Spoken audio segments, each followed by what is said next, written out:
Hello മക്കളെ, welcome back to Maxido. It's me Aman, your social science faculty.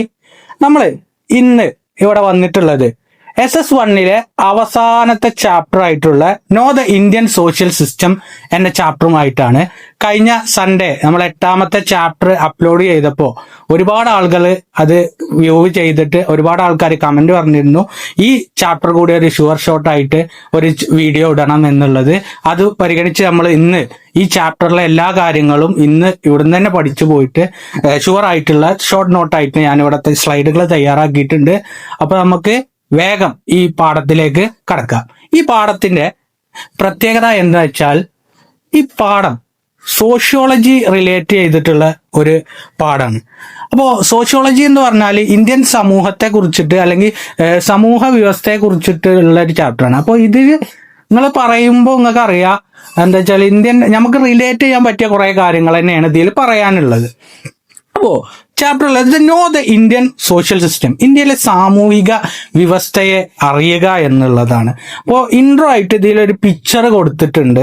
ഈ പിക്ചറിൽ ഒരുപാട് കാര്യങ്ങൾ പറയുന്നുണ്ട്. അപ്പോൾ ഈ പിക്ചറാണ് ഈ പാഠത്തിന്റെ ഇൻട്രോ ആയിട്ട് നിങ്ങൾക്ക് മനസ്സിലാക്കാൻ ഏറ്റവും സിമ്പിൾ ആയിട്ടുള്ള കാര്യം. അപ്പോൾ ഇവിടെ ഒരു ഹോസ്പിറ്റൽ ഉണ്ട്, അതുപോലെ തന്നെ ഇവിടെ ഒരു ബാങ്ക് ഉണ്ട്, സ്കൂളുണ്ട്, അതുപോലെ തന്നെ മുനിസിപ്പാലിറ്റി ഉണ്ട്, ഒരു പഞ്ചായത്ത് ഓഫീസുണ്ട്.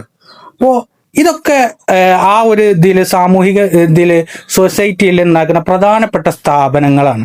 ഇവിടെ ഒരു മനുഷ്യന്റെ ശരീരവും കാണിച്ചിട്ടുണ്ട്. അപ്പൊ ഇത് തമ്മിലുള്ള ബന്ധം എന്താണെന്നുള്ളതാണ് ഈ ചാപ്റ്ററായിട്ട് ബന്ധപ്പെട്ടിട്ടുള്ളത്. അപ്പോൾ എന്താണ് ഈ ഇതിലുള്ളത് എന്ന് നമുക്ക് നോക്കാം. സോഷ്യൽ സിസ്റ്റം എന്താണെന്നുള്ളതാണ് നമ്മൾ ആദ്യമായിട്ട് പറയാൻ പോകുന്നത്. സോഷ്യൽ സിസ്റ്റം എന്ന് പറയുന്നത് ഒരുപാട് കാര്യങ്ങൾ ഇതിൽ ഇൻക്ലൂഡ് ചെയ്തിട്ടുണ്ട്. അതിലൊന്ന് എഡ്യൂക്കേഷനാണ്.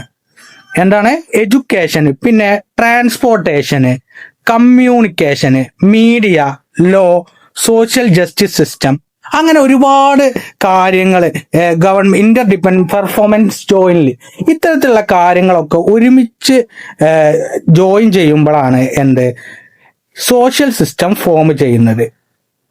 അപ്പൊ ഇവിടെ സോഷ്യൽ സിസ്റ്റത്തിൽ ഉണ്ടാകുന്നത് ഒന്ന് എഡ്യൂക്കേഷൻ ആണ്, വിദ്യാഭ്യാസ രീതികൾ, അതുപോലെ തന്നെ ട്രാൻസ്പോർട്ടേഷൻ, അതായത് ഗതാഗത സംവിധാനങ്ങൾ, ബസ് കാര്യങ്ങള്, കമ്മ്യൂണിക്കേഷന്, ആശയവിനിമയങ്ങള്, മീഡിയ, മാധ്യമങ്ങള്, ലോ, നിയമങ്ങള്, അതുപോലെ തന്നെ സോഷ്യൽ ജസ്റ്റിസ് സിസ്റ്റം, അതായത് സാമൂഹിക നീതി വ്യവസ്ഥകള്, അതുപോലെ തന്നെ ഹെൽത്ത് സിസ്റ്റം. ഇതൊക്കെ പാടെ ജോയിൻ ചെയ്യുമ്പോൾ മാത്രമേ എന്തുണ്ടാവുള്ളൂ, ഒരു സോഷ്യൽ സിസ്റ്റം രൂപീകരിക്കുള്ളൂ. നമ്മളെ സമൂഹത്തിൽ ഒരുപാട് കാര്യങ്ങൾ, ഇപ്പൊ പുറത്ത് എന്തൊക്കെ കാര്യങ്ങൾ നടക്കുന്നുണ്ടാവും. നിങ്ങൾ സ്കൂൾക്ക് പോകുന്നുണ്ട്, നിങ്ങൾ രാവിലെ ബസ് കയറുന്നത് മുതൽ വൈകുന്നേരം എത്തുന്നത് വരെ ഈ സോഷ്യൽ സിസ്റ്റം ഒന്നായിട്ട് ഇതാക്കിയല്ലോ. നിങ്ങൾ സ്കൂളിൽ പോകുന്നു, നിങ്ങളെ അധ്യാപകർ നിങ്ങളെ പഠിപ്പിക്കുന്നു, നിങ്ങൾ ബസ്സിൽ പോകുമ്പോൾ നിങ്ങളെ പൊതുഗതാഗത സംവിധാനത്തിൽ നിങ്ങളെ കണ്ടക്ടർമാർ നിങ്ങൾക്ക് പൈസ മേടിച്ച് നിങ്ങളെ കൊണ്ടുപോകുന്നു, അതുപോലെ തന്നെ ഹോസ്പിറ്റലിൽ രോഗികളെ നോക്കുന്നു. ഇങ്ങനെ സമൂഹത്തിൽ ഒരുപാട് വിധ ആക്ടിവിറ്റികളൊക്കെ നടക്കുന്നുണ്ട്. ഇൻ കേസ് നമ്മള് ഒരു സ്ഥലത്ത് നിൽക്കുകയാണെങ്കിലും സമൂഹം എപ്പോഴും ഓണായിട്ട് നിൽക്കുകയാണ്. അപ്പൊ അതൊരു സോഷ്യൽ സിസ്റ്റമാണ്. സൊസൈറ്റി, സാമൂഹിക വ്യവസ്ഥയാണ് അത്തരത്തിലേക്ക് എത്തിക്കണമെന്നാണ് പാഠത്തിൽ പറയുന്നത്. അപ്പൊ ഇവിടെ ഒരു മനുഷ്യ ശരീരം ആയിട്ട് ബന്ധപ്പെടുത്തിയിട്ടുണ്ട്. അതെന്താണില്ല നോക്കാം. അതിന് നമുക്ക് ഒരുപാട് സയന്റിസ്റ്റുകളുണ്ട്. ഇപ്പൊ സയൻസിലെ സയന്റിസ്റ്റുകളുണ്ട്, അതുപോലെ തന്നെ സോഷ്യോളജിയിൽ ഒരു പ്രധാനപ്പെട്ട ഒരു സയന്റിസ്റ്റ് ഉണ്ട്. അദ്ദേഹത്തിന്റെ പേരാണ് ഹെർബർട്ട് സ്പെൻസർ എന്ന് പറയുന്നത്. ഇദ്ദേഹം ഒരു സാമൂഹിക ചിന്തകനോ അല്ലെങ്കിൽ സോഷ്യോളജിസ്റ്റ് തിങ്കറാണ് ഈ ഹെർബർട്ട് സ്പെൻസർ. ഈ ഹെർബർട്ട് സ്പെൻസർ എന്ന് പറയുന്നത് സോഷ്യൽ ഓർഗാനിസത്തിനെ കമ്പയർ ചെയ്തിട്ടുള്ളത് ഒരു ഹ്യൂമൻ ബോഡി ആക്ടിവിറ്റിയിലാണ്. എങ്ങനെയാണ്? ഒരു ഹ്യൂമൻ ബോഡി ആക്ടിവിറ്റിയിലാണ് ഹെർബർട്ട് സ്പെൻസർ നമ്മളെ സോഷ്യൽ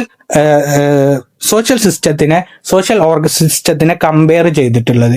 അതായത് മനുഷ്യന്റെ ശരീരവുമായി ബന്ധപ്പെട്ടാണ്. നമുക്കറിയാം മനുഷ്യ ശരീരത്തിൽ ബയോളജിക്കലി ആയിട്ട് ഒരുപാട് സിസ്റ്റം ഇതാകുന്നുണ്ട്. ഏതൊക്കെയാണ് ആ സിസ്റ്റം? ഒന്ന് ഈ ഡൈജസ്റ്റീവ് സിസ്റ്റം ഉണ്ട്, അതുപോലെ തന്നെ റെസ്പിറേറ്ററി സിസ്റ്റം. ഇങ്ങനെ ഒരുപാട് സിസ്റ്റം ഇതാകുമ്പോഴാണ് ഒരു മനുഷ്യ ശരീരം ഇതാകുന്ന ഡൈജസ്റ്റീവ് സിസ്റ്റം, വിസർജന, അതുപോലെ തന്നെ ശ്വാസം എടുക്കുന്ന ആ സിസ്റ്റം, ശ്വാസകോശത്തിന്റെ സിസ്റ്റം ഒക്കെ എന്താണ് നമ്മൾ ഇതാവുമ്പോൾ ഒരു ഹ്യൂമൻ ബോഡി നിലനിൽക്കുള്ളൂ. അതുപോലെ തന്നെ ഹെർബർട്ട് സ്പെൻസറിന് പറയുന്നത് സമൂഹവും ഒരു ഹ്യൂമൻ ബോഡിയെ പോലെയാണ് പ്രവർത്തിക്കുന്നത് എന്നാണ് ഹെർബർട്ട് സ്പെൻസറിന്റെ അഭിപ്രായത്തിൽ പറയുന്നത്. ഹെർബർട്ട് സ്പെൻസർ എന്താണ് പറഞ്ഞത്?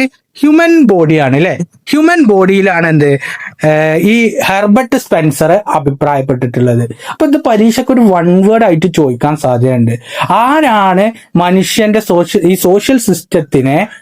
സോഷ്യൽ സിസ്റ്റത്തെ ഹ്യൂമൻ ബോഡി ആയിട്ട് കമ്പയർ ചെയ്തത് എന്ന് ചോദിച്ചാൽ അതാരാണ്? ഹെർബർട്ട് സ്പെൻസർ ആണ് എന്നാണ് പറയുന്നത്. അതില് ഈ സൊസൈറ്റി പാർട്സിലേറൊക്കെയാണ്. ഒന്ന് കുടുംബമാണ്, ഫാമിലി ഉണ്ട് അല്ലെ, അതുപോലെ തന്നെ എഡ്യൂക്കേഷൻ, വിദ്യാഭ്യാസമുണ്ട്, അതുപോലെ തന്നെ എക്കണോമി, സമ്പത്ത്, റിലീജിയൻ, മതം, അതുപോലെ തന്നെ ഗവൺമെന്റ്, ഇത്തരത്തിലുള്ള ഇതൊക്കെ പാടെ കൂടി ഇതാക്കുന്ന ഒരു സിസ്റ്റം പ്രവർത്തിക്കുന്നത് അദ്ദേഹം എങ്ങനെയാണ് കമ്പയർ ചെയ്തിട്ടുള്ളത്? ഹ്യൂമൻ ബോഡിയുമായിട്ടാണ് കമ്പയർ ചെയ്തിട്ടുള്ളത്. അതാണ് നമ്മൾ ആദ്യത്തെ ആ ഇതിൽ കണ്ടില്ലേ, ഒരു ഹ്യൂമൻ ഇതില് ഇതായിട്ട് കൊടുത്തിട്ടുള്ള ഹ്യൂമൻ ബോഡിയുടെ സിസ്റ്റം ആയിട്ട് കൊടുത്തിട്ട് ഇതൊക്കെ കമ്പൈൻ ചെയ്യുന്നത് ഹെർബർട്ട് സ്പെൻസർ എങ്ങനെയായിട്ടാണ് കമ്പയർ ചെയ്തിട്ടുള്ളത്? ഒരു ഹ്യൂമൻ ബോഡി ആയിട്ടാണ് കമ്പയർ ചെയ്തിട്ടുള്ളത്. Herbert Spencer is a sociologist, ഒരു സോഷ്യോളജിക്കൽ തിങ്കർ ആണ് ആര്? ഹെർബർട്ട് സ്പെൻസർ എന്ന് പറയുന്നത്. ഇനി ഒരു കഥയാണ്, അതായത് മിഥുന്റെ ഒരു കഥയാണ് ടെക്സ്റ്റ് ബുക്കിൽ ഇതാകുന്നത്. അച്ഛന്റെ വിളി കേട്ടാണ് മിഥുൻ രാവിലെ ഉണരാറുള്ളത്. ഉദ്യോഗസ്ഥരായ മിഥുൻ സർക്കാരിന്റെ പൊതുഗതാഗത സംവിധാനത്തിലാണ് ഉപയോഗിച്ചാണ് ജോലിക്ക് പോകുന്നത്. മിഥുന് ജോലിക്ക് പോകുന്നത് ഒരു സർക്കാർ അല്ലെങ്കിൽ ഒരു സർക്കാർ സംവിധാനമായ ഗതാഗത സംവിധാനം, ബസ്സിൽ, അങ്ങനെയാണ്. ഉച്ചഭക്ഷണ സമയത്ത് അദ്ദേഹം ആനുകാലിക രാഷ്ട്രീയ വിഷയങ്ങളെ കുറിച്ചിട്ടൊക്കെ കൂട്ടുകാരുമായിട്ട് ചർച്ച ചെയ്യാറുണ്ട്. അദ്ദേഹം ഈ രാഷ്ട്രീയപരമായിട്ടുള്ള കാര്യങ്ങളൊക്കെ അദ്ദേഹം ചർച്ച ചെയ്യാറുണ്ട്. അതുപോലെ തന്നെ സാമ്പത്തിക ഇടപാടുകൾ നടത്താനായി അദ്ദേഹം ബാങ്കിൽ പോകുന്നുണ്ട്. പിന്നെ നാട്ടിലെ ഉത്സവങ്ങളും അതുപോലെ തന്നെ വിനോദസഞ്ചാര പരിപാടികളിലൊക്കെ അദ്ദേഹം പങ്കെടുക്കുന്ന ഒരു വ്യക്തിയാണ് അദ്ദേഹം. അതുപോലെ തന്നെ സ്കൂൾ തലം മുതൽ അദ്ദേഹം സോഷ്യൽ മീഡിയയിലൊക്കെ ഭയങ്കരമായിട്ട് ആക്റ്റീവ് ആയിട്ടുള്ള ഒരു വ്യക്തിയാണ്. അതുപോലെ തന്നെ അദ്ദേഹം തുടർ പഠനം മുന്നോട്ട് പോകാൻ അദ്ദേഹം രാത്രികാല ഓൺലൈൻ ക്ലാസ്സുകളിലും അദ്ദേഹം പങ്കെടുക്കാറുണ്ട്. ഇതൊരു മിഥുന്റെ ഒരു ജീവിത ശൈലിയാണ്. അപ്പൊ അദ്ദേഹം സമൂഹമായിട്ട് ഇടപെടുന്ന രീതികളൊക്കെ ഒന്ന് നോക്കി. അദ്ദേഹം രാവിലെ എണീക്കുന്നു, രാവിലെ തന്നെ അദ്ദേഹം ആശ്രയിക്കുന്ന എന്താണ്? ഒരു പൊതുഗതാഗതത്തിനെയാണ്, ബസ്സില്, അതുപോലെ തന്നെ ട്രെയിൻ, അങ്ങനെ ഉള്ള കാര്യങ്ങളിലാണ് അദ്ദേഹം പോകുന്നത്. പിന്നെ അദ്ദേഹം രാഷ്ട്രീയ വിഷയങ്ങൾ അദ്ദേഹം ചർച്ച ചെയ്യാൻ സമൂഹത്തിൽ നടക്കുന്ന രാഷ്ട്രീയ നമ്മളായിട്ട് എപ്പോഴും ബന്ധപ്പെട്ടിട്ടുള്ള ഒരു വിഷയമാണ്. അതിൽ അദ്ദേഹം ചർച്ച നടത്താറുണ്ട്. അതുപോലെ തന്നെ ഈ പണം ഇടപാട് നടത്താൻ അദ്ദേഹം ബാങ്കിൽ പോകുന്നുണ്ട്. അതുപോലെ തന്നെ വിനോദ പരിപാടികൾ, അദ്ദേഹം എന്റർടൈൻമെന്റുകൾ, ഉത്സവങ്ങളിലും ആഘോഷ പരിപാടികളിലൊക്കെ അദ്ദേഹം പങ്കെടുക്കാറുണ്ട്. അതുപോലെ തന്നെ സാമൂഹ്യ മാധ്യമങ്ങളിലൂടെ അദ്ദേഹം സോഷ്യൽ മീഡിയയിൽ ഈ കാലഘട്ടത്തിൽ വളരെ ആക്റ്റീവായ ഒരു വ്യക്തിയാണ് മിഥുൻ. അതുപോലെ തന്നെ രാത്രികാലങ്ങളിൽ അദ്ദേഹത്തിന് തുടർ പഠനം ജോലി ചെയ്യുമ്പോഴും അദ്ദേഹം പഠനത്തിൽ ഏർപ്പെടുന്നുണ്ട്. അദ്ദേഹം ഓൺലൈനിൽ.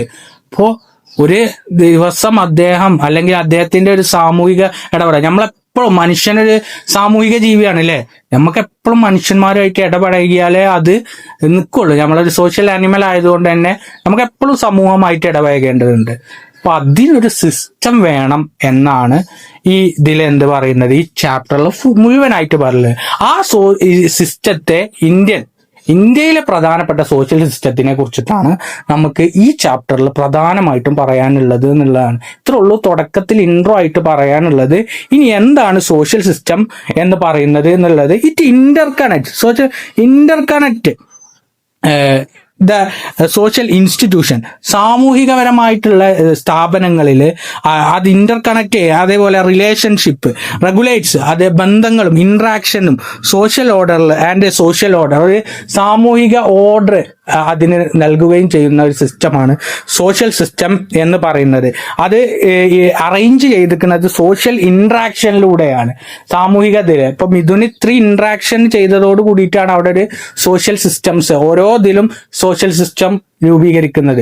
അപ്പോൾ ഒരു സാമൂഹിക വ്യവസ്ഥ എന്ന് പറയുന്നത് അതൊരു ഇന്ററാക്ഷനിലൂടെ മാത്രമേ അത് ഇതാകാൻ പറ്റുള്ളൂ. ബന്ധങ്ങളിലൂടെയും നമ്മൾ വീട്ടിൽ തന്നെ ഒരു സാമൂഹിക ബന്ധം ഉണ്ടാവും, അല്ലെങ്കിൽ ആ വ്യവസ്ഥ നിൽക്കുമോ? എല്ലാവരും കൂടെ സമൂഹത്തിൽ ഒരു വ്യവസ്ഥ ഇണങ്ങി ഇതാകുമ്പോഴേ അവിടെ ഉണ്ടാവുള്ളൂ, ഒരു സാമൂഹിക വ്യവസ്ഥ ഉണ്ടാവുകയുള്ളൂ എന്നാണ് ഈ ചാപ്റ്ററിൽ പ്രധാനമായിട്ടും പറയുന്നത്. അപ്പോ ഇതില് ആദ്യത്തെ ഒരു പ്രമുഖനായിട്ടുള്ള ഒരു ഇന്ത്യൻ സോഷ്യോളജിക്കൽ സയന്റിസ്റ്റ് ഉണ്ട്. അദ്ദേഹത്തിന്റെ പേരാണ് GS കുറെ. അദ്ദേഹത്തിന്റെ പേര് GS കുറെ എന്നാണ്. ഇദ്ദേഹമാണ് പ്രധാനമായിട്ടും ഇന്ത്യയിലെ പയനിയറിംഗ് സോഷ്യലിസ്റ്റ് ഇൻ ഇന്ത്യ. ഇദ്ദേഹമാണ് ആദ്യകാല ഒരു സോഷ്യലിസ്റ്റ് ആണ് GS കുറെ എന്ന് പറയുന്നത്. അപ്പൊ ഇന്ത്യൻ സിസ്റ്റത്തിനെ കുറിച്ചിട്ടാണ് നമ്മൾ ഈ പടത്തിൽ പറയുന്നത്. അപ്പൊ ഇന്ത്യൻ സിസ്റ്റം എങ്ങനെയാണെന്ന് ചോദിച്ചാൽ അതൊരു regional and linguistic and religious plurality. ഇന്ത്യയിൽ ഒരുപാട് റീജിയൻസ് ഉണ്ട് അല്ലെ. നമുക്ക് ഒരുപാട് സ്ഥലങ്ങൾ ഇന്ത്യയിൽ റിച്ച് ആയിട്ടുള്ള വലിയൊരു രാജ്യമാണ്. കാശ്മീർ മുതൽ കേരളം വരെ, അല്ലെങ്കിൽ കന്യാകുമാരി വരെ ഇഷ്ടംപോലെ രാജ്യങ്ങളുണ്ട്. ഇനി തെക്ക് ഈസ്റ്റ്ക്ക് പോയാലും അതുപോലെ തന്നെ വെസ്റ്റ്ക്ക് പോയാലും പല സ്ഥലത്തുള്ള റീജിയൻസ് ഉണ്ട്. അതുപോലെ തന്നെ ലിംഗ്വിസ്റ്റിക് ആണ്. നമ്മൾ കഴിഞ്ഞ ചാപ്റ്ററിൽ പഠിച്ചു, ഇന്ത്യയിൽ അനേകായിരം ഭാഷ ഉണ്ട്. ഭാഷാടിസ്ഥാനത്തിലാണ് നമ്മൾ എന്തുണ്ടാക്കിയത്, സ്റ്റേറ്റ് പോലും ഉണ്ടാക്കിയത്. അതുപോലെ തന്നെ റിലീജിയനും ഉണ്ട്, പ്ലൂരാലിറ്റി, ബഹുസ്വരതയാണ്. അപ്പോൾ റിലീജിയസ് പ്ലൂരാലിറ്റി ഉണ്ട്. ഒരുപാട് മതങ്ങളുണ്ട് ഇന്ത്യയിൽ. എല്ലാവിധ മതങ്ങളും ഉണ്ട്. ഇന്ത്യക്ക് ഒരു ഒഫീഷ്യൽ ആയിട്ടുള്ള മതമൊന്നുമില്ല. ഇന്ത്യയിൽ ബുദ്ധമതമുണ്ട്, ഹിന്ദു മതമുണ്ട്, മുസ്ലിംസ് ഉണ്ട്, സിഖ് ഉണ്ട്, ജൈനമുണ്ട്, പാഴ്സി ഉണ്ട്. എല്ലാവിധ മതങ്ങളും ഉൾക്കൊള്ളുന്ന ഒരു രാജ്യമാണ് ഇന്ത്യ എന്നാണ് ഇദ്ദേഹത്തിന്റെ അഭിപ്രായത്തിൽ, GS കുറയുടെ അഭിപ്രായത്തിൽ അദ്ദേഹം പറഞ്ഞിട്ടുള്ളത്. റീജിയണൽ എന്ന് പറഞ്ഞാൽ പ്രാദേശികപരമായിട്ട് ഒരുപാട് സ്ഥലം. ലിംഗ്വിസ്റ്റിക്, ഭാഷ. ലിംഗ്വിസ്റ്റിക് എന്ന് പറഞ്ഞാൽ ഭാഷയാണ്. റിലീജിയസ് എന്ന് പറഞ്ഞാൽ മതപരമായിട്ടുള്ള കാര്യങ്ങളും ഇന്ത്യയിൽ ഒരുപാട് വെറൈറ്റി ആയിട്ടുള്ള സോഷ്യൽ സിസ്റ്റം, റിച്ച് ആയിട്ടുള്ള ഇത്രയും കാര്യങ്ങൾ ഇന്ത്യയിൽ ഉണ്ട് എന്നാണ് GS കുറയുടെ അഭിപ്രായത്തിൽ പറയുന്നത്. അപ്പൊ ഹൂ ഈസ് ദ പൈനിയറിംഗ് ആദ്യകാല സോഷ്യോളജിസ്റ്റ് ആരാണെന്ന് വൺ വേർഡ് ചിലപ്പോൾ ചോദിക്കുക, അതാരാണ്? GS കുറയാണ്. അപ്പോ ഇനി ഇന്ത്യൻ 5 തരത്തിലുള്ള, ഇതാണ് ഈ ചാപ്റ്ററിന്റെ ആകത്തുക. 5 പഠിച്ചാൽ പരീക്ഷയ്ക്ക് സുഖമായിട്ട് ഇതുണ്ടാവും. ഇതൊരു ട്രീ ചാർട്ട് ആയിട്ട് നിങ്ങളെ ടെക്സ്റ്റ് ബുക്കിൽ കൊടുത്തിട്ടുണ്ട്. അത് നമ്മളൊന്നിങ്ങനെ ഓർഡർ ആക്കി എഴുതിയിട്ടുണ്ട്. ഏതൊക്കെയാണ് ഇന്ത്യൻ സോഷ്യൽ സിസ്റ്റത്തിലെ 5. അതിലൊന്ന് കാസ്റ്റ് സിസ്റ്റമാണ്. ഏതാണ്? കാസ്റ്റ് സിസ്റ്റമാണ് ഒന്നാമത്തത്. അതുപോലെ രണ്ടാമത്തത് റിലീജിയൻ. കാസ്റ്റ് സിസ്റ്റം എന്ന് പറഞ്ഞാല് ജാതി. അതുപോലെ തന്നെ രണ്ടാമത്തത് റിലീജിയൻ ആണ്, മതം. അതുപോലെ തന്നെ മൂന്നാമത്തത് ലാംഗ്വേജ്, ഭാഷയാണ്. പിന്നെ ട്രൈബൽസ്, ഗോത്രങ്ങളുണ്ട്. അതുപോലെ തന്നെ റൂറൽ ആൻഡ് അർബൻ സൊസൈറ്റീസ്, നഗര സാമൂഹിക ഗ്രാമ സമൂഹങ്ങളാണ്. ഈ 5 ആണ് ഇന്ത്യയിലെ സോഷ്യൽ സിസ്റ്റവുമായി ബന്ധപ്പെട്ടിട്ടുള്ളത്. ഒന്ന് ജാതിയാണ്, കാസ്റ്റ് സിസ്റ്റം. രണ്ടാമത്തേത് മതം, റിലീജിയൻ ആണ്. മൂന്നാമത്തേത് ലാംഗ്വേജ്, ഭാഷയാണ്. പിന്നെ നാലാമത്തേത് ട്രൈബ്സ്, ഗോത്രങ്ങളുണ്ട്. പിന്നെ റൂറൽ ആൻഡ് അർബൻ സൊസൈറ്റീസ്, നഗര ഗ്രാമ സമൂഹങ്ങളുണ്ട്. ഇത്രയും 5 കാര്യങ്ങളാണ് ഇന്ത്യൻ സോഷ്യൽ സിസ്റ്റവുമായി ബന്ധപ്പെട്ടിട്ടുള്ളത്. അപ്പൊ അതൊരു 5 ട്രീ ചാർട്ടായിട്ട് നിങ്ങൾ ടെക്സ്റ്റിൽ കൊടുത്തിട്ടുണ്ട്. ഇതിന്റെ എക്സ്പ്ലനേഷൻ ആണ് ഇനി ഈ പാഠത്തിൽ വരാൻ പോകുന്നത്. ഓക്കെ, എന്താണ് ഒരു കാസ്റ്റ് സിസ്റ്റം എന്നുള്ളത്? നമ്മളെ പ്രമുഖനായിട്ടുള്ള GS കുറയ്ക്ക് ശേഷം പ്രമുഖനായിട്ടുള്ള ഒരു കാസ്റ്റിനെ ബേസ് ചെയ്തിട്ട് ഒരു ഇന്ത്യൻ സോഷ്യോളജിസ്റ്റിന്റെ പേരാണ് MN ശ്രീനിവാസ് എന്ന് പറയുന്നത്. MN ശ്രീനിവാസിന്റെ അദ്ദേഹമാണ് ഇതില് ഈ പുസ്തകമൊക്കെ വൺ വേർഡ് ആയിട്ട് ചോദിക്കാൻ സാധ്യതയുണ്ട് കേട്ടോ. MN Srinivas, caste in modern India and other essays എന്ന് പറയുന്ന അദ്ദേഹത്തിന്റെ പുസ്തകം ആണ്. അത് ആരുടെ പുസ്തകമാണെന്ന് വൺ വേർഡ് ചോദിക്കാൻ സാധ്യതയുണ്ട്. അപ്പൊ ഇദ്ദേഹമാണ് ഈ കാസ്റ്റ് സിസ്റ്റത്തിനെ കൂടുതലായിട്ട് അടുത്തറിഞ്ഞ ഒരു ആള്, MN ശ്രീനിവാസൻ. അപ്പോൾ ഇന്ത്യൻ സാമൂഹിക വ്യവസ്ഥത്തിലെ ഏറ്റവും സവിശേഷമായ സ്ഥാപനമാണ് ജാതി എന്നാണ് അദ്ദേഹം പറഞ്ഞിട്ടുള്ളത്. പിന്നെ ഇതൊരു കേവലം ഒരു ജാതി എന്ന് പറഞ്ഞാല് ഉയർന്നതും താഴ്ന്നതും എന്ന് പറയാൻ വേണ്ടി കണ്ട് ഉണ്ടാക്കിയതല്ല. പക്ഷെ ഇതെന്താണ്, ഇന്ത്യയിൽ ആഴത്തിൽ ഇഴകിച്ചേർന്ന ഒരു ജീവിത രീതിയാണ് ഈ കാസ്റ്റ്, ജാതി വ്യവസ്ഥ എന്ന് പറയുന്നത്. ഇന്ത്യയിൽ അനേകായിരം ജാതികളുണ്ട്. അതിൽ ഇന്ത്യൻ സമൂഹമായിട്ട് അതെപ്പോഴും ലിങ്ക് ചെയ്തിട്ടുള്ള ഒരു സാധനമാണ്. എപ്പോഴും അത് ഇടവൈകിട്ടുള്ളതാണ് ഇത്. അത് വെറും ഒരു ശ്രേണീകരണം മാത്രമല്ല, അത് ആഴത്തിൽ ആഴ്ന്നിറങ്ങിയിട്ടുണ്ട് എന്നാണ് MN ശ്രീനിവാസ് പറഞ്ഞിട്ടുള്ളത്. അദ്ദേഹം ഒരുപാട് സെവറൽ സ്റ്റഡീസ് പഠനങ്ങൾ ഇതിനുമായി ബന്ധപ്പെട്ടിട്ട് നടത്തിയിട്ടുണ്ട്, കാസ്റ്റ് സിസ്റ്റത്തിനെ കുറിച്ചിട്ട്. അതിലൊക്കെ അദ്ദേഹം ഒന്ന് ക്രോഡീകരിച്ച കുറച്ച് കാര്യങ്ങളാണ് ഇതിൽ ഇനി പഠിക്കാനുള്ളത്. അതില് ഈ കാസ്റ്റ് സിസ്റ്റത്തിൽ ഇന്ത്യൻ സൊസൈറ്റിയെ വിവിധ ഭാഗങ്ങളായിട്ട് അല്ലെങ്കിൽ വിവിധ ഭാഗങ്ങൾ സ്ട്രാറ്റ ആയിട്ട് തിരിച്ചിട്ടുണ്ട്. ഇന്ത്യൻ ജാതി വ്യവസ്ഥയിൽ എന്താണ് ഒരുപാട് ജനങ്ങളെ എന്താണ് ജാതിയുടെ പേരിൽ എന്താണ് തിരിച്ചിട്ടുണ്ട് എന്നാണ് MN ശ്രീനിവാസ് ഒന്നാമത്തെ അഭിപ്രായം. അത് ഏതൊക്കെയാണെന്നുള്ളത് പറയാം. പിന്നെ ഈ കാസ്റ്റ് സിസ്റ്റം ഇന്ത്യന്റെ ഹിന്ദു റിലീജിയനിലാണ് കൂടുതലായിട്ട് കാണാൻ പറ്റുന്നത്. അത് ഡീപ്പായിട്ട് ഇറങ്ങി ചെന്നിട്ടുണ്ട് എന്നാണ്, അത്രമാത്രം ആഴത്തിൽ അത് സ്പർശിച്ചിട്ടുണ്ട് എന്നാണ് അദ്ദേഹത്തിന്റെ അഭിപ്രായത്തിൽ. ഇത് ഡീപ്ലി ഇന്റർവ്യൂവൺ എന്നാണ് പറഞ്ഞിട്ടുള്ളത്. അത് ഹിന്ദു റിലീജിയനിലാണ് ഇത് കൂടുതലായിട്ട് കാണാൻ പറ്റും. പിന്നെ ഈ കാസ്റ്റ് ഒരാളുടെ ജനനമാണ് നിർണ്ണയിക്കുന്നത്. ഒരാൾ ജനിക്കുമ്പോൾ ഏതാണോ അദ്ദേഹത്തിന്റെ അച്ഛന്റെ അല്ലെങ്കിൽ അച്ഛൻ ജാതി, അതാണ് അദ്ദേഹത്തിന്റെ എല്ലാ കാലവും ജാതി എന്ന് പറയുന്നത്. പിന്നെ എന്താണ്, ഒരാൾ ഒരു തവണ ജനിച്ച ഏത് കാസ്റ്റിലാണോ ജനിച്ചത്, അദ്ദേഹത്തിന് ഒരിക്കലും വേറൊരു ജാതിയിലേക്ക് പോകാൻ കഴിയില്ല എന്നാണ് MN ശ്രീനിവാസ് അഭിപ്രായപ്പെട്ടിട്ടുള്ളത്. ജനിക്കുമ്പോൾ ഏതാണോ ജാതി അത് തന്നെയായിരിക്കും മരണം വരെ ആ ജാതി. അതിൽ നിന്ന് അങ്ങോട്ടും ഇങ്ങോട്ടും പോകാനൊന്നും കഴിയില്ല എന്നാണ് MN ശ്രീനിവാസ് അഭിപ്രായപ്പെട്ടിട്ടുള്ളത്.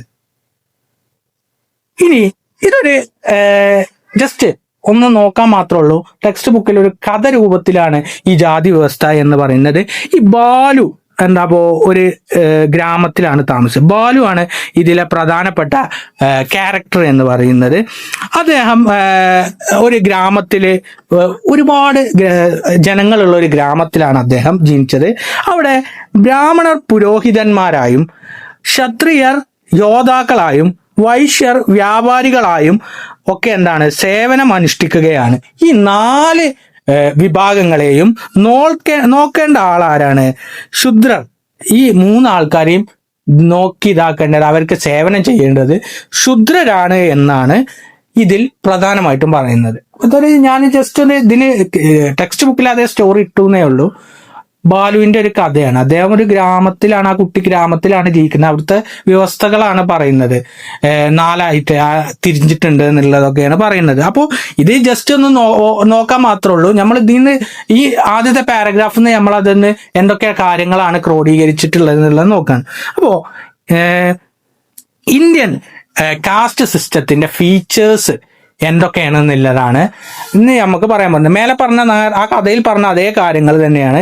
സോഷ്യലി, അതായത് സ്റ്റാറ്റസ്, പദവിക്കനുസരിച്ചും ജോലിക്കനുസരിച്ചും അവകാശങ്ങൾക്കനുസരിച്ചും ഇന്ത്യൻ ജാതി വ്യവസ്ഥയെ ഹിന്ദു റിലീജിയനിൽ 4 തിരിച്ചിട്ടുണ്ട്. അതാണ് ഈ സോഷ്യൽ ഹൈറാർക്കി. ശ്രേണീകരണം എന്നാണ് മലയാളത്തിൽ ഇതിന് പറയാം. എന്താണ് ശ്രേണീകരണം? ഇപ്പോൾ സമാന്തര ശ്രേണിയൊക്കെ നിങ്ങൾ മാത്സ് പഠിച്ചിട്ടുണ്ട്, ശ്രേണീകരണം. അതുപോലെ തന്നെ ഇന്ത്യൻ സൊസൈറ്റി ശ്രേണി രൂപത്തിൽ മേലെന്ന് താഴത്തേക്ക് ആക്കിയ ഒരു രീതിയാണ് സോഷ്യൽ ഹൈറാർക്കി എന്ന് പറയുന്നത്. ഇതില് നമ്മൾ ഇതിനെ നമ്മളൊരു പിരമിഡ് രൂപത്തിലാക്കുകയാണ്. ഇങ്ങനെയാണ് പറയല്. സാധാരണ ജാതി വ്യവസ്ഥയെ ഇങ്ങനെ 4 തിരിച്ചിട്ടുള്ളത് എന്നാണ്. ഇതില് ഒന്നാമത്തത് ബ്രാഹ്മണന്മാരാണ്, ബ്രാഹ്മിൻസ് ആണ്. ബ്രാഹ്മണന്മാരാണ് ഈ സോഷ്യൽ ഹൈറാർക്കിയിലെ ഏറ്റവും മുകളിലുള്ളത്. പിന്നെ രണ്ടാമത്തത് ക്ഷത്രിയന്മാരാണ്, ക്ഷത്രിയാസ്. മലയാളത്തിൽ അതിന് ക്ഷത്രിയർ എന്നാണ് പറയാ. മൂന്നാമത്തത് വൈശ്യന്മാർ. ഏറ്റവും അവസാനമാണ് ഇത് ശൂദ്ര എന്ന് പറയുന്ന ഈ ഇതുള്ളത്. 4 ഇത്രയും കാര്യങ്ങളാണ്. 3 ബ്രാഹ്മിൻസ് ഉണ്ട്, ക്ഷത്രിയാസ് ഉണ്ട്, വൈശ്യാസ് ഉണ്ട്, ശൂദ്രാസ് ഉണ്ട്. ഈ 4 ഒരു പിരമിഡ് രൂപത്തിൽ നമ്മൾ ഇതാക്കുകയാണ്. ഇതിലൊന്നും പെടാത്ത ഏറ്റവും അവസാനത്തിലുള്ള ആളാണ് ആര്?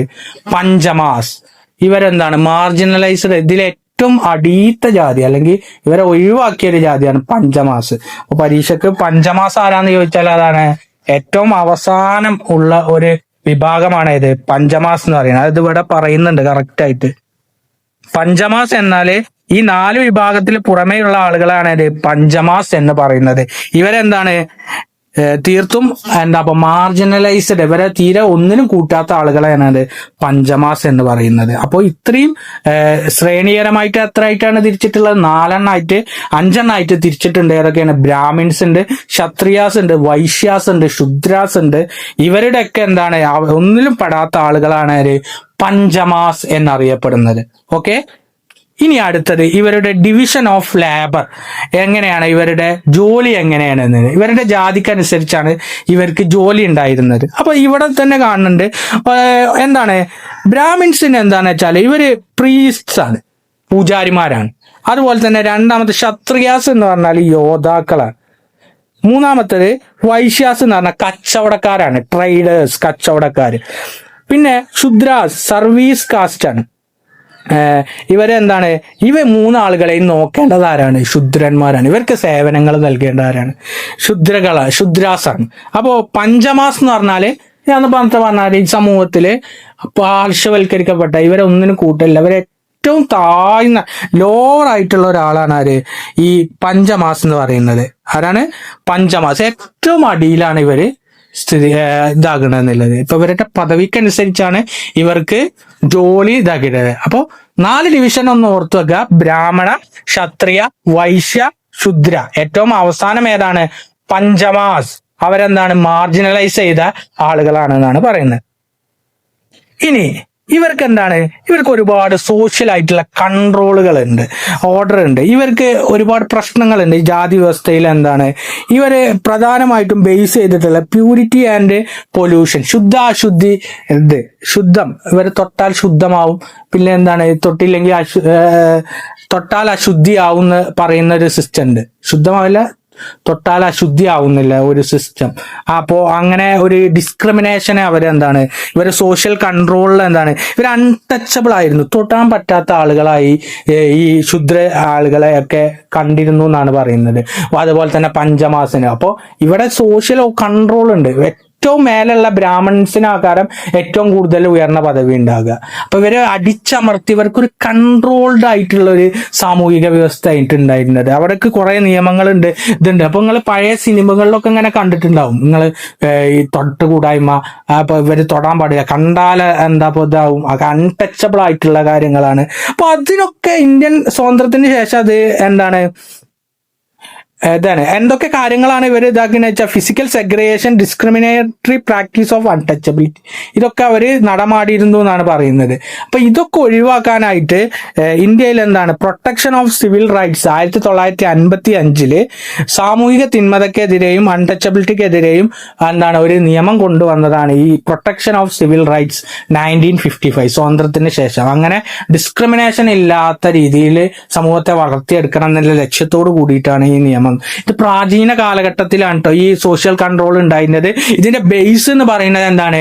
Purity and pollution. മലയാളത്തിന്റെ ശുദ്ധം അശുദ്ധി എന്താണ്? ശുദ്ധമാകുക അല്ലെങ്കിൽ തൊട്ടാൽ അശുദ്ധിയാകുന്ന പ്രവൃത്തി, അങ്ങനെ പറയുന്ന ഇതാണ് സോഷ്യൽ കൺട്രോൾ. ഇവർക്കൊരു സോഷ്യൽ, ഇതൊക്കെ ഈ കാസ്റ്റ് സിസ്റ്റത്തിന്റെ ഫീച്ചേഴ്സ് ആണ് കേട്ടോ. പിന്നെ റെസ്ട്രിക്ഷൻസ് ഓൺ മാരേജ്, എൻഡോഗമിയും എക്സോഗമിയും ഉണ്ടായിരുന്നു. എന്താണ് എൻഡോഗമിയും എക്സോഗമിയും? എന്താണ് എൻഡോഗമിയും എക്സോഗമിയും എന്ന് പറഞ്ഞാല്? എൻഡോഗമി എന്ന് പറഞ്ഞാല് സ്വഗണ വിവാഹം എന്നാണ് എൻഡോഗമി എന്ന് പറയുന്നത്. എൻഡോഗമി എന്ന് പറഞ്ഞാല് ഒരാള് മാരേജ് വിത്തിൻ കാസ്റ്റ്, അയാളുടെ ജാതിയിൽ നിന്ന് തന്നെ വിവാഹം ചെയ്യുന്നതാണ് എൻഡോഗമി എന്ന് പറയുന്നത്. പിന്നെ എക്സോഗമി എന്ന് പറഞ്ഞാല് ഔട്ട്സൈഡിങ് ദ കാസ്റ്റ്, അതായത് ജാതിയുടെ പുറത്ത് നിന്ന് വിവാഹം കഴിക്കുന്നവരെയാണ് എന്ത് എക്സോഗമി എന്ന് പറയുന്നത്. അതിന്റെ മലയാളം എന്താണെന്ന് വെച്ചാല് അന്യഗണ വിവാഹം. ഇത് എന്താ വെച്ചാല് സ്വഗണ വിവാഹം എന്നാണ് മലയാളത്തിൽ പറയാം. സ്വഗണ വിവാഹം, എൻഡോഗമി. എക്സോഗമിയിൽ എന്ന് പറഞ്ഞാല് വിവാഹം, അന്യഗണ വിവാഹം, സോറി,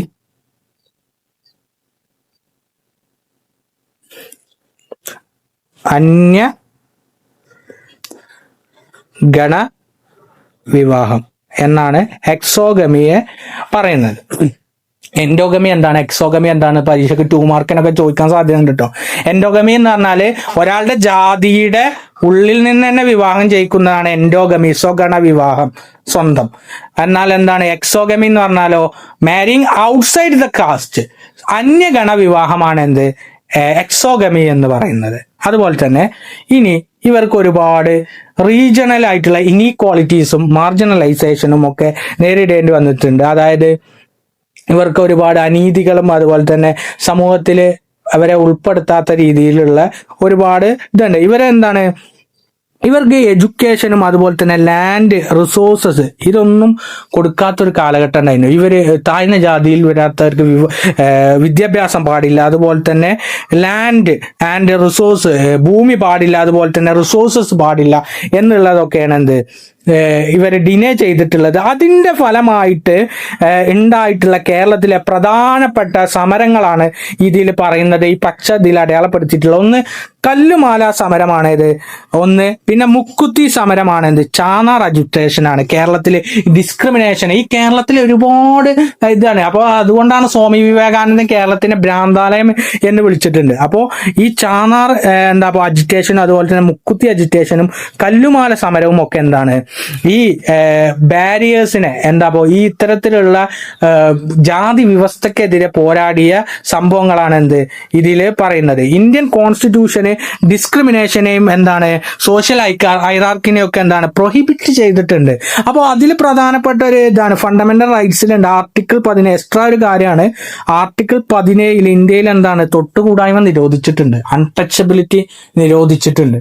അത് ഫണ്ടമെന്റൽ റൈറ്റ്സ് ആണ്. ഒരാളെ ഒരു തരത്തിലോ തൊട്ടുകൂടായ്മ ഇതിൽ ഇതാക്കാൻ പാടില്ല എന്നാണ്. അവിടെ ഒരു ഇക്വാളിറ്റി ഉണ്ടാകണം എന്നാണ് ഇന്ത്യൻ ഭരണഘടന പറയുന്നത്.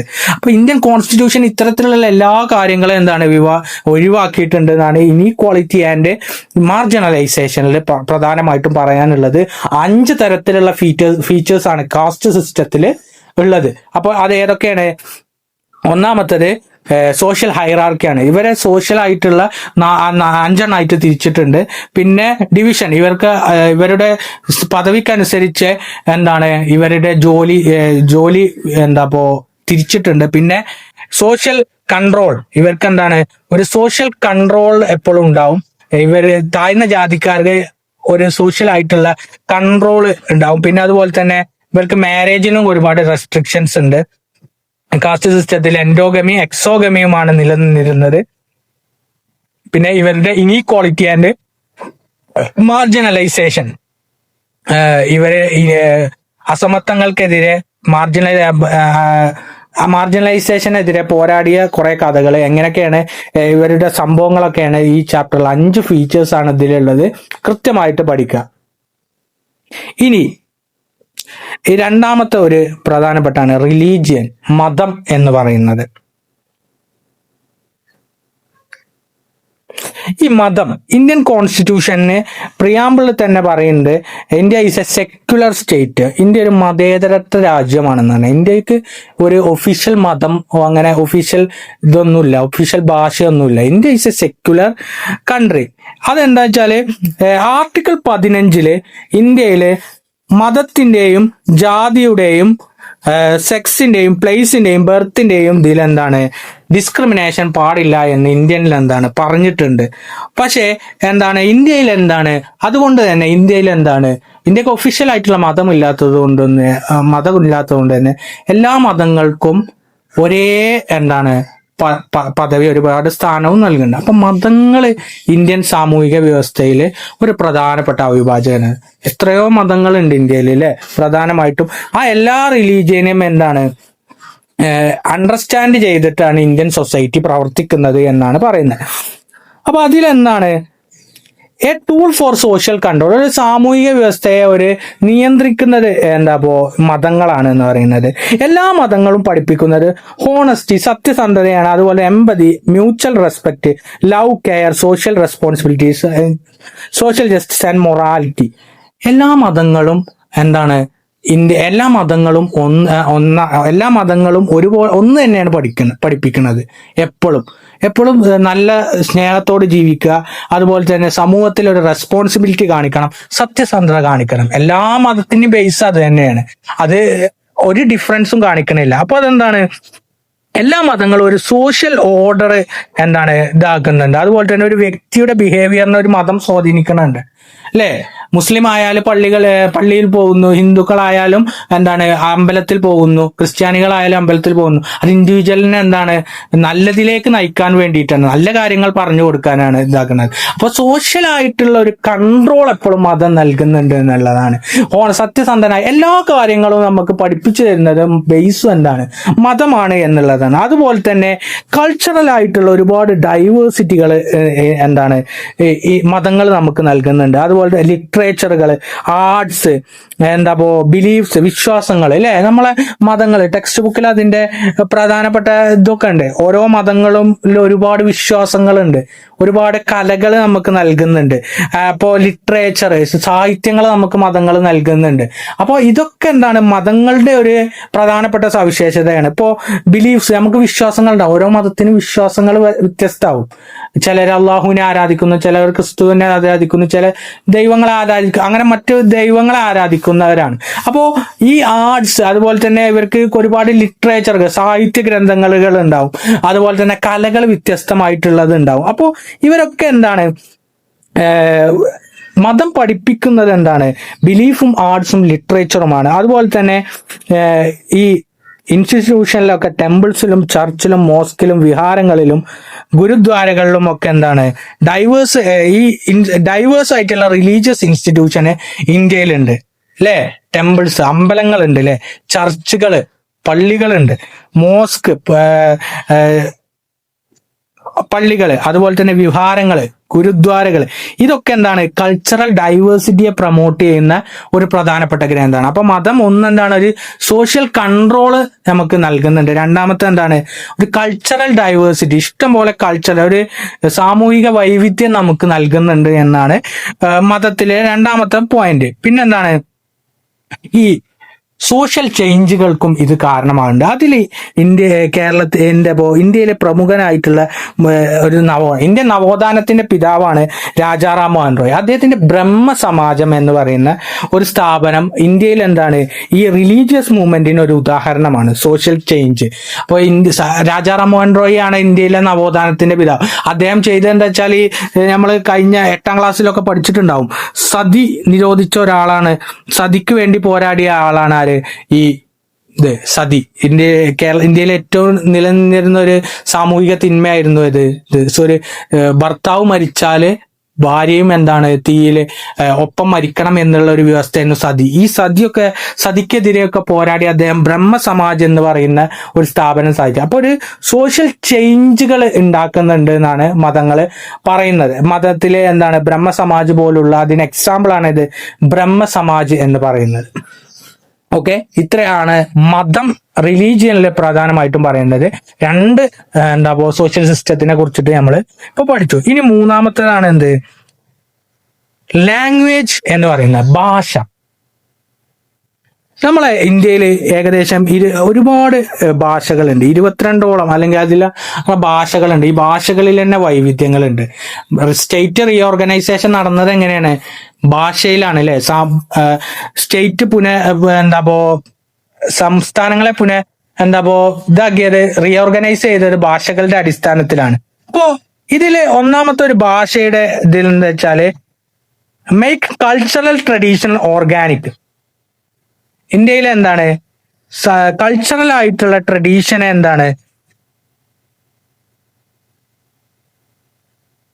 സാംസ്കാരിക പാരമ്പര്യങ്ങളെ ജൈവികമാക്കുന്നു എന്നുള്ളതാണ് ഈ പോയിന്റിന്റെ മലയാളം.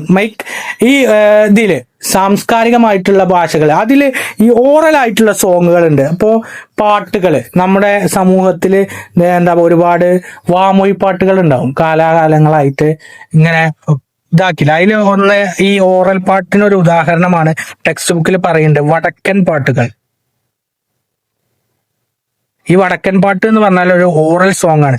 ഇതൊരു വാമൊഴി ആയിട്ട് ഇങ്ങനെ ഇതാണ്, ലാംഗ്വേജ് സ്പീക്ക് ചെയ്ത് വന്നതാണ്. പണ്ട് കാലത്ത് ഇങ്ങനെ ഈ ഒരു കൾച്ചറൽ ആയിട്ട്, അത് പിന്നെ ഒരു കൾച്ചറൽ ആയിട്ട് വരികയാണ്. അതിന് നമുക്ക് ഭാഷ വേണം എന്നാണ് പറയുന്നത്. അപ്പോ ലാംഗ്വേജിന് എന്ത് ചെയ്യണം, ലാംഗ്വേജ് ഡെവലപ്പ് ചെയ്യുന്നത് എങ്ങനെയാണ്, ഒരു ഓറൽ സോങ്സിലൂടെ, അത് വാമൊഴിയിലൂടെ ഇങ്ങനെ പറഞ്ഞ് അതെന്താണ് റിട്ടേൺ റെക്കോർഡായിട്ടും അതുപോലെ തന്നെ അഡാപ്റ്റേഷനും സ്റ്റോറീസും ഒക്കെ ആയിട്ട് വാല്യൂസും ഒക്കെ ആയിട്ടാണ് എന്ത് ഈ സൊസൈറ്റി എന്താണ് ഇതാക്കുന്നത്. ഭാഷ അത് വളരെ പ്രധാനപ്പെട്ടിട്ടുള്ള ഒരു കാര്യമാണ്. അപ്പോൾ ഈ ഭാഷകൾ എന്ത് ചെയ്യും, പിന്നീട് അതെന്ത് ചെയ്യും, ഒരു കൾച്ചറൽ ആയിട്ട് ഒരു സാംസ്കാരികപരമായിട്ടുള്ള കാര്യങ്ങൾ ഇതാകുക. അതിന് ഉദാഹരണമാണ് ഇത് വടക്കൻ പാട്ട് എന്ന് പറയുന്നത്. പിന്നെ ഇതൊരു ഐഡന്റിറ്റി തരുന്നില്ലാണ് ഭാഷ, അല്ലേ? നമ്മൾ മലയാളികളാണ്, അല്ലേ? നമ്മൾ മലയാളികളാണ്, അതുപോലെ തന്നെ നമ്മൾ തമിഴന്മാരാണ്, നമ്മൾ ബീഹാരികളാണ് എന്നുള്ളതൊക്കെ എന്താണ് നമ്മൾ പറയും. ബീഹാരികൾ, Punjab, I am a Punjabi, അല്ലെങ്കിൽ ഞാനൊരു മലയാളിയാണ്, അല്ലെ, ഞാനൊരു തമിഴനാണ് എന്നുള്ളത് ഭാഷയിലൂടെയാണ് നമുക്ക് കിട്ടുന്നത്. അപ്പോൾ അങ്ങനെയാണ് മലയാളം, ഞാനൊരു മലയാളിയാണെന്നില്ല, അതൊരു ഐഡന്റിറ്റി തരുന്നല്ലാണ്, അതൊരു വ്യക്തിത്വം തരുന്നില്ലതാണ് പറയുന്നത് ഭാഷ എന്ന് പറയുന്നത്. പിന്നെ ഈ ഡിഫറെന്റ് കൾച്ചേഴ്സിനെയും എന്താണ് സാംസ്കാരിക വൈവിധ്യങ്ങളെ ബഹുമാനങ്ങൾ, ഈ വൈവിധ്യങ്ങളെയൊക്കെ എന്താണ് ബഹുമാനിക്കാൻ ഇത് സഹായിക്കുന്നുള്ളതാണ്. ഈ ഡിഫറെന്റ് ആയിട്ടുള്ള കൾച്ചറുകൾ ഉണ്ടാവും, അതുപോലെ തന്നെ various language to maintain equilibrium in Indian society. അപ്പം ഭാഷയിൽ വിവിധ കൾച്ചറുകൾ രൂപപ്പെടുമ്പോൾ അതിലെന്താണ് ഒരു ഇക്വിലിബ്രിയം, ഒരു ഇതുണ്ടാവുന്നില്ലതാണ്, ഒരു സന്തുലിതാവസ്ഥ സമൂഹത്തിൽ ഉണ്ടാവുന്നില്ലതാണ് പറയുന്നത് ഭാഷയുമായി ബന്ധപ്പെട്ടിട്ടുള്ളത്. ഒന്ന് ഇത് എന്താണ് കൾച്ചറൽ ആയിട്ടുള്ള ട്രഡീഷൻസ് ഇതാകും, ഓറൽ ആയിട്ടുള്ള സോങ്സ് ഒക്കെ, പിന്നെ ഭാഷ ഡെവലപ്പ് ചെയ്തിട്ട് അത് എന്തായി മാറും, വടക്കൻ പാട്ടായിട്ട് മാറും. വടക്കൻ പാട്ടാണ് അതിനൊരു ഉദാഹരണം, വടക്കൻ പാട്ട്. പിന്നെ provides A sense of identity, ഒരു ഐഡന്റിറ്റി നമുക്ക് തരും ഭാഷ. പിന്നെ foster the cultural and കോയിസ്റ്റൻസ് diversity, അതുപോലെ ഒരുപാട് ഡൈവേഴ്സിറ്റികൾ, ഒരു മ്യൂച്വൽ ആയിട്ടുള്ള ഒരു ഡൈവേഴ്സിറ്റി, സാംസ്കാരികമായിട്ടുള്ള ഒരു ഡൈവേഴ്സിറ്റി നമുക്ക് നൽകുന്നുള്ളതാണ് മൂന്നാമത്തെ പോയിന്റ്. ഇനി അടുത്തതാണ് ട്രൈബൽ സൊസൈറ്റി എന്ന് പറയുന്നത്. ട്രൈബൽ സൊസൈറ്റി നാലാമത്തെ ഒരു ഇതാണ്. ഇത് ഇന്ത്യയിലെ ഇതൊരു ഇൻഡിജീനിയസ് കമ്മ്യൂണിറ്റിയാണ്, തദ്ദേശീയരായിട്ടുള്ള കമ്മ്യൂണിറ്റി ആക്കാരത് ഉണ്ടാകുക. ഇന്ത്യയിൽ 2011 സെൻസസ് പ്രകാരം 8.6% ആളുകൾ എന്താണ് ഇന്ത്യയിൽ ഇതുണ്ട് എന്നുള്ളതാണ്, ട്രൈബൽസ് ആയിട്ടുണ്ടെന്ന്. ഇത് പ്രധാനമായിട്ടും നോർത്ത് ഈസ്റ്റേൺ സ്റ്റേറ്റില്, വടക്ക് കിഴക്കൻ സംസ്ഥാനങ്ങളിൽ, സെൻട്രൽ ഇന്ത്യയിൽ, അതുപോലെ തന്നെ പശ്ചിമഘട്ടം, വെസ്റ്റേൺ ഗാട്സ്, ലക്ഷദ്വീപ് എന്നിവയിലാണ് ട്രൈബ്സ് കൂടുതലായിട്ട് കാണപ്പെടുന്നത്. ഇവരുടെ പ്രധാനപ്പെട്ട ഫീച്ചർ എന്താണെന്ന് വെച്ചാൽ ഇവർ ക്ലോസ് ആയിരിക്കും, നേച്ചറുമായിട്ട് വളരെ ക്ലോസ് ആയിട്ടുണ്ടാവും.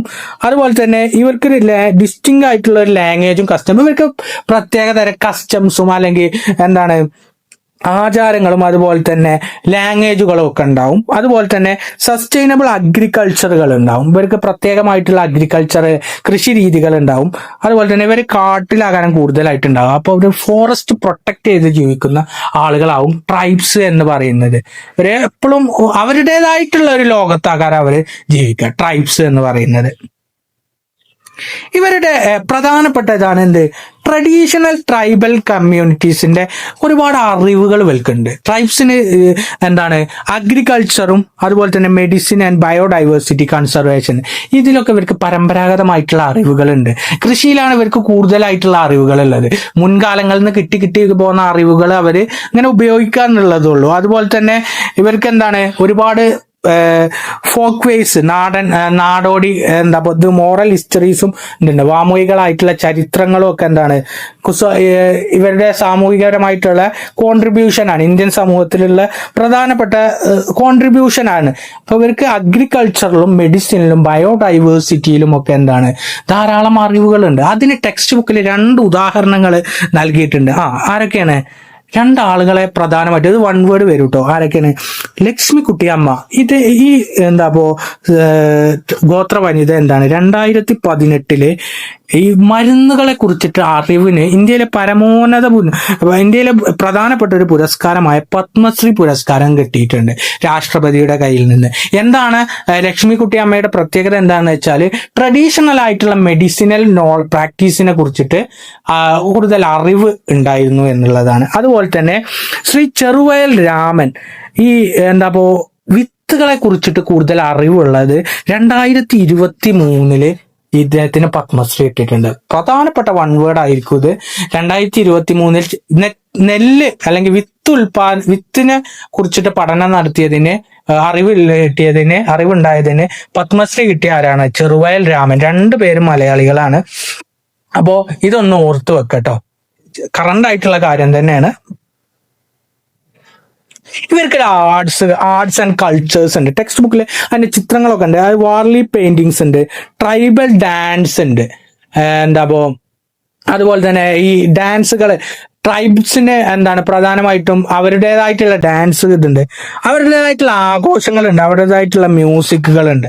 ഇവരുടെയൊക്കെ ഇതൊക്കെ അവരുടെ പ്രധാനമായിട്ടുള്ള ആർട്സ് കൾച്ചേഴ്സ് എന്ന് പറയുന്നത്. അവർക്ക് വാർലി പെയിന്റിങ്സ്, അവർക്കിതായിട്ടുള്ള ട്രൈബൽ ഡാൻസ് ഉണ്ട്, ഇരുള നൃത്തം എന്നൊക്കെ ടെക്സ്റ്റ് ബുക്കിലെ എക്സാമ്പിൾ പറയുന്നുണ്ട്. ഇരുള നൃത്തം,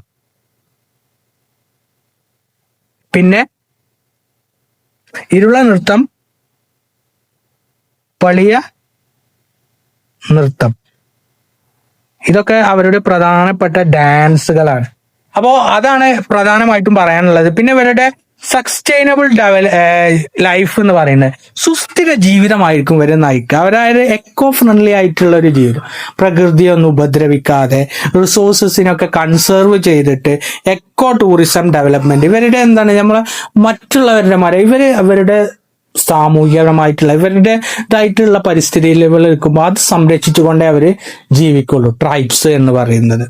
അപ്പോൾ രണ്ട് പ്രധാനപ്പെട്ട ആൾക്കാരുടെ വൺ വേർഡ് നമ്മൾ പറഞ്ഞു, അതൊന്ന് ഓർത്തു വെക്കട്ടോ. ശ്രീ ലക്ഷ്മിക്കുട്ടിയമ്മയും ചെറുവയൽ രാമനും. ഇവരുടെ ഫീച്ചേഴ്സ് എന്തൊക്കെയാണെന്നുള്ളത് ഒന്ന് ഓർത്തു വെക്കുക. ഇനി ട്രൈബ്സ് എന്ത് ചെയ്തു? ഇനീക്വാളിറ്റി, അസമത്വങ്ങൾക്കെതിരെ പോരാടിയ 3 പോരാട്ടങ്ങളെ ടെക്സ്റ്റ് ബുക്കിൽ പറയുന്നുണ്ട്. ഏതൊക്കെ പാഠത്തിൽ പറയുന്നു? അതിലൊന്ന് സാന്താൾ കലാപമാണ്, സാന്താൾ റിവോൾട്ട്. ഇത് ബംഗാളിലും ജാർഖണ്ഡിലും ഒഡീഷ, ബീഹാർ എന്നീ പ്രദേശങ്ങളിലാണ് ഇത് നടന്നത്. ഇതിലെ പ്രധാനപ്പെട്ട ലീഡേഴ്സ് സിദ്ധു മുർമു ആൻഡ് കാനു മുർമു. ഇവരെ പ്രധാനമായിട്ടും പോരാടിയത് എന്തിനാന്ന് വെച്ചാല് ലാൻഡ് ലോഡ്സിന്റെ എക്സ്പ്ലോയിറ്റേഷനും അല്ലെങ്കിൽ വട്ടിപ്പലിശക്കാരുടെയും ഒക്കെ എക്സ്പ്ലോയിറ്റേഷന് എതിരെയാണ് പോരാടിയത് എന്നുള്ളതാണ്. അപ്പൊ ഇവര് ഭൂമിയിൽ നിന്ന് അവരുടെ സ്വന്തം ഭൂമിയിൽ നിന്ന് ഇവരെ കുടിയിറക്കാൻ വേണ്ടിയിട്ട് ഇവർ ശ്രമിച്ചു. ആരൊക്കെയാണ്? ലാൻഡ് ലോഡ്സും മണി ലെൻഡേഴ്സും. അവർക്കെതിരെ വേണ്ടി പോരാടിയ ഒരു കലാപമാണ് ഇത്, സാന്റാൾ റിവോൾട്ട്. ഇതിലെ പ്രധാനപ്പെട്ട ലീഡേഴ്സിനെ ഒന്ന് ഓർത്തു വെക്കുക. അതുപോലെ തന്നെ മുണ്ട റിവോൾട്ട്, ഇതിനെ ഉൽഗുലാൻ മൂവ്മെന്റ് എന്നും കൂടി ഇതിനെ അറിയപ്പെടുന്നുണ്ട്. ഉൽഗുലാൻ മൂവ്മെന്റ് ഇത് 1899 മുതൽ 1800 ചോട്ടാ നാഗ്പൂർ എന്ന് പറയുന്ന ഒരു സ്ഥലത്താണ്, ജാർഖണ്ഡിലാണ്. ചോട്ടാ നാഗ്പൂർ പ്ലാറ്റു ഒക്കെ കേട്ടിട്ടുണ്ടാവുമല്ലോ അല്ലെ, പീഠഭൂമി. അവിടെയുള്ള ഒരു ജാർഖണ്ഡിൽ ഉണ്ടായതാണ്. ഇതിന്റെ ലീഡർ ഒന്ന് ഓർത്തു വെച്ചോളി, ബിർസ മുണ്ട എന്നാണ്. ഇവര് പ്രധാനമായിട്ടും ഭൂവുടമകളുടെ അടിച്ചമർത്തലുകളും അവരുടെ ലാൻഡിനെ കുടിയിറക്കിയതൊക്കെയാണ് ഇവരുടെ പ്രധാനപ്പെട്ട.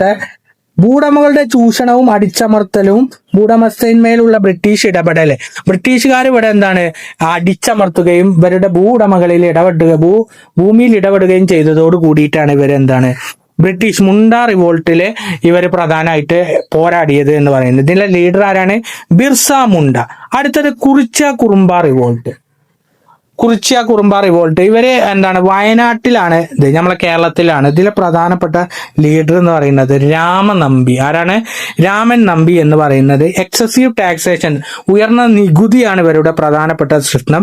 ബ്രിട്ടീഷ് റീജിയണൽ അഡ്മിനിസ്ട്രേഷൻ, ബ്രിട്ടീഷുകാർ ഇവരെപ്പോഴും ജീവിക്കാൻ, അതുപോലെ തന്നെ ഇവരുടെ സ്വന്തം ലാൻഡിൽ നിന്നും ഇവരുടെ പ്രോപ്പർട്ടിയിലും ഇവരുടെ ബ്രിട്ടീഷുകാരുടെ കടന്നുകയറ്റമാണ് ഈ കുറിച്യ റിവോൾട്ടില്. കുറിച്യരും ഒരു പ്രധാനപ്പെട്ട ട്രൈബ്സ് ആണ് ആ വിഭാഗത്തില്.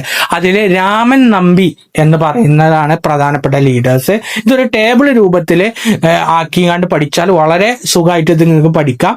അപ്പോ ഇത്രയും കാര്യങ്ങൾ 3 പരീക്ഷയ്ക്ക് ചോദിക്കും. വാട്ട് ആർ ദ ഗോത്ര സമൂഹത്തിലുള്ള ഹിസ്റ്റോറിക്കൽ ആയിട്ടുള്ള പോരാട്ടങ്ങൾ ഏതൊക്കെയാണെന്നുള്ളത് പരീക്ഷയ്ക്ക് ഒരു ഇമ്പോർട്ടന്റ് ആയിട്ടുള്ള ഒരു ഏരിയ ആണ്.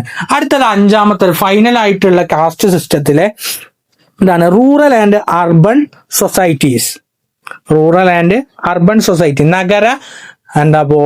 നഗര ഗ്രാമ സമൂഹം എന്ന് പറയുന്നത്. ഇത് വളരെ സിമ്പിൾ ആയിട്ടുള്ള നമുക്ക് മനസ്സിലാകുന്ന കാര്യം തന്നെയാണ്. റൂറൽ എങ്ങനെ കാര്യം അഗ്രികൾച്ചർ ബേസ്ഡ് ആകാരം. ഇവിടെ കൃഷി ആയിരിക്കും പ്രധാനമായിട്ട് ഗ്രാമങ്ങളിൽ ഉണ്ടാകുക. ക്ലോസ് സോഷ്യൽ, നമ്മളെപ്പോഴും ഗ്രാമത്തിൽ നിൽക്കുന്ന ആൾക്കാർക്ക് ഭയങ്കര ബന്ധങ്ങൾ ഉണ്ടാവും. സോഷ്യൽ റിലേഷൻസ് ഇടവൈകുമ്പോഴൊക്കെ എന്താണ് നല്ല ബന്ധങ്ങൾ ഉണ്ടാവും. വളരെ പാരമ്പര്യമായിട്ട് ട്രഡീഷണൽ ആയിട്ടുള്ള വളരെ സാധാരണമായിട്ടുള്ള ഒരു ജീവിതാകാരം.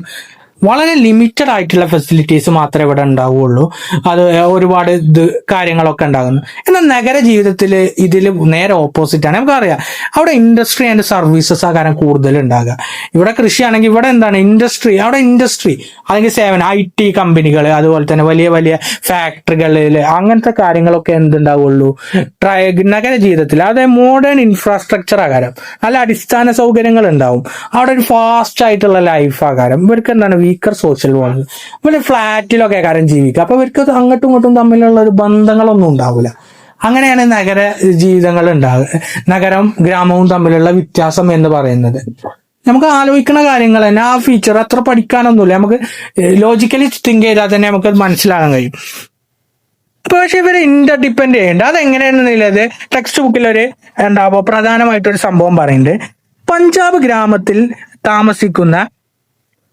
ഗ്രാമത്തിൽ താമസിക്കുന്ന ജബീർ സിംഗിന്റെയും കുടുംബത്തിന്റെയും മുഖ്യ തൊഴിൽ ഗോതമ്പ് കൃഷിയാണ്. ഗ്രാമത്തിൽ ഉൽപ്പാദിക്കുന്ന ഗോതമ്പ് നഗരത്തിലേക്കാണ് വിതരണം ചെയ്യുന്നത്. നഗരത്തിലാണ് കൂടുതലായും വിതരണം ചെയ്യുന്നത്. അപ്പൊ അതൊരു കണക്ഷനാണ്. എന്താണ് ഈ കബീർ സിംഗിന്റെ കുടുംബം ഗോതമ്പ് ഉണ്ടാക്കുകയും അത് കൂടുതലായിട്ട് ഉപയോഗിക്കുന്നത് ആരാണ്? നഗരത്തിലുള്ള ആളുകളും കൂടി ഗോതമ്പ് ഉപയോഗിക്കുന്നുണ്ട്. പിന്നെ നഗരത്തിലെ ടെക്നോ പാർക്കിൽ തൊഴിൽ ചെയ്യുന്ന റീനുവും കൂട്ടുകാരും വിവിധ കൃഷികൾക്ക് അനുയോജ്യമായ മണ്ണ് കണ്ടെത്തുന്നതിന് കർഷകരെ സഹായിക്കുന്നതിനായി മൊബൈൽ ആപ്ലിക്കേഷൻ വികസിപ്പിച്ചു. ഇത് ഗ്രാമങ്ങളിലെ കൃഷി രീതികൾ മെച്ചപ്പെടുത്തുന്നതിന് ഉയർന്ന ഉൽപാദനം ഉറപ്പുവരുത്തുന്നതിനുണ്ടായി. ഇവര് ഗ്രാമത്തിന് വേണ്ടിയിട്ട് എന്താണ് പോരാടാണ്. ഗ്രാമത്തിന് ഒരു ആപ്ലിക്കേഷൻ രൂപീകരിക്കാൻ ഇവര് പോരാടാണ്. അല്ലെങ്കിൽ ഒരു ഉണ്ടാക്കാൻ വേണ്ടി കണ്ടാണ് ജോലി ചെയ്യുന്നത്. അപ്പോൾ ഗ്രാമത്തിന് വേണ്ടിയിട്ട്, ഇപ്പോൾ നഗരത്തിന് വേണ്ടിയിട്ട് ഗ്രാമത്തിന് വേണ്ടി നഗരവും നഗരത്തിന് വേണ്ടി ഗ്രാമവും ഒരു ഇന്റർ ഡിപ്പെൻഡന്റ് ആയിട്ട് നമുക്ക് പ്രവർത്തിക്കുന്നുണ്ട് എന്നാണ് പറയുന്നത്. അപ്പോൾ അതാണ് ഒരു ഇന്ത്യൻ സൊസൈറ്റിയിലെ ഒരു ഇതെന്ന് പറയുന്നത്. ഗ്രാമവും ഇതും വെറുതെ അല്ല, അവർക്കൊരു അകൽച്ചയൊക്കെ ഉണ്ടാവും ഇതുണ്ടെങ്കിലും, പക്ഷെ മ്യൂച്വൽ ആയിട്ടുള്ള ഒരു സോഷ്യൽ ഒരു ഓപ്പർച്യൂണിറ്റി, അതുപോലെ തന്നെ റൂറൽ അർബൻ ഇക്വിലിബ്രിയം ഇതിലൂടെ നമുക്ക് മെയിൻറ്റെയിൻ ചെയ്യാൻ കഴിയും എന്നാണ് പറയുന്നത്. ഓക്കെ, അപ്പോൾ ഈ ജബീർ സിംഗിന്റെ ഗോതമ്പ് നഗരങ്ങൾ ഉപയോഗിക്കും. അതുപോലെ തന്നെ റീനു ഉപയോഗിക്കുന്ന ആപ്പ് ഗ്രാമത്തിൽ കർഷകർ ഉപയോഗിക്കുന്നുണ്ട് എന്നുള്ളതാണ്. രണ്ടൊരു മ്യൂച്വൽ ആയിട്ടുള്ള ഇതുണ്ടാവും. റൂറൽ അർബൻ മൈഗ്രേഷൻ അല്ലെങ്കിൽ കുടിയേറ്റങ്ങൾ ബോത്ത് സൊസൈറ്റി അതൊരു കണക്ട് ചെയ്യും. റൂറൽ അർബൻ മൈഗ്രേഷൻ അല്ലെങ്കിൽ കുടിയേറ്റങ്ങൾ ഉണ്ടാവുമല്ലോ, അങ്ങോട്ട് പോകുന്നത് നമ്മളെ ഇതാകും. പിന്നെന്താണ് അർബൻ സൊസൈറ്റീസ് എപ്പോഴും പ്രൊമോട്ട് ചെയ്യുന്നത് ഇൻഡസ്ട്രിയലൈസേഷനും മോഡേൺ എംപ്ലോയ്മെന്റ് ഓപ്പർച്യൂണിറ്റീസ് ആണ്. ഇപ്പോൾ ടൗണിൽ പോയാലേ എന്തുണ്ടാവുള്ളൂ, ഉയർന്ന ജോലി സാധ്യതയും ഇതൊക്കെ ഉണ്ടാവുള്ളൂ എന്നുള്ളതാണ് പറയുന്നത്. Rural and urban society equilibrium through the Inter dependence and strengthen the Indians. ഇവർ തമ്മിലൊരു മ്യൂച്വൽ ആയിട്ടുള്ള ഒരു ഇത് അങ്ങോട്ടും ഇങ്ങോട്ടും ഉണ്ടായതോടുകൂടി ഇന്ത്യൻ സമൂഹം ഒരു സന്തുലിതാവസ്ഥയിൽ എത്തുന്നു എന്നാണ് പറയുന്നത്. അതായത് മുകളിൽ പറഞ്ഞ പോലെ തന്നെ പരസ്പരം ഇവർക്ക് തമ്മിൽ ബന്ധങ്ങളൊന്നും ഉണ്ടാവില്ല, പക്ഷെ രണ്ടാളുടെയും പ്രവർത്തനങ്ങൾ രണ്ടാൾക്ക് ഉപകാരമായി തീരുന്നുണ്ട്. അവിടെയാണ് ആ സാമൂഹിക വ്യവസ്ഥ, അങ്ങനെ ആകുമ്പോഴേ സാമൂഹിക വ്യവസ്ഥ നിലനിൽക്കുള്ളൂ എന്നുള്ളത്. അതിന്റെ ഉദാഹരണമാണ് പാഠത്തില് പറഞ്ഞിട്ടുള്ളത്. ഓക്കെ, അപ്പൊ 5 സാമൂഹിക വ്യവസ്ഥയെ കുറിച്ചിട്ട് നമ്മളിനി ചർച്ച ചെയ്തു. ഇനി രണ്ട് ടോപ്പിക്കും കൂടിയുള്ളൂ പാഠത്തിലുള്ളത്. ഒന്ന് ഡൈവേഴ്സിറ്റി, പ്ലൂരലിസം. ഡൈവേഴ്സിറ്റി എന്ന് പറയുന്നത് എക്സിസ്റ്റൻസ് ഓഫ് ഡിഫറൻസ്, ഒരുപാട് വൈവിധ്യങ്ങളായ വ്യത്യസ്തതകൾ ഉണ്ടാവും. Religion, caste, language, tribes. സമൂഹത്തിൽ ഒരുപാട് റിലീജിയൻസ്, വൈവിധ്യങ്ങളായിട്ടുള്ള റിലീജിയൻസ് ഉണ്ടാവും, ജാതികൾ ഉണ്ടാവും, ഭാഷകൾ ഉണ്ടാവും, ട്രൈബ്. അതാണ് ഡൈവേഴ്സിറ്റി എന്ന് പറയുന്നത്. എന്നാൽ പ്ലൂരലിസം എന്ന് പറയുന്നത് ഈ 4 കാര്യങ്ങളും ഒപ്പം റെസ്പെക്റ്റ്ഫുള്ളി കോർപ്പറേഷനിലൂടെ മ്യൂച്വൽ റെസ്പെക്റ്റിലൂടെ പെരുമാറിയാലേ അവിടെ ബഹുസ്വരത എന്നാണ് അതിന്റെ മലയാളം. ഈ റിലീജിയനെയും കാസ്റ്റിനെയും ലാംഗ്വേജിനെയും ഒക്കെ എന്താണ് ഡിപ്പെൻഡ് ചെയ്യുന്ന എന്താണ് ഇതൊക്കെ പാടെ ഒരുമിച്ച് പ്രവർത്തിച്ചാൽ മാത്രമേ വൈവിധ്യങ്ങളായിട്ടുള്ള സമൂഹം നമ്മളെ ഇതിലുണ്ടാവും.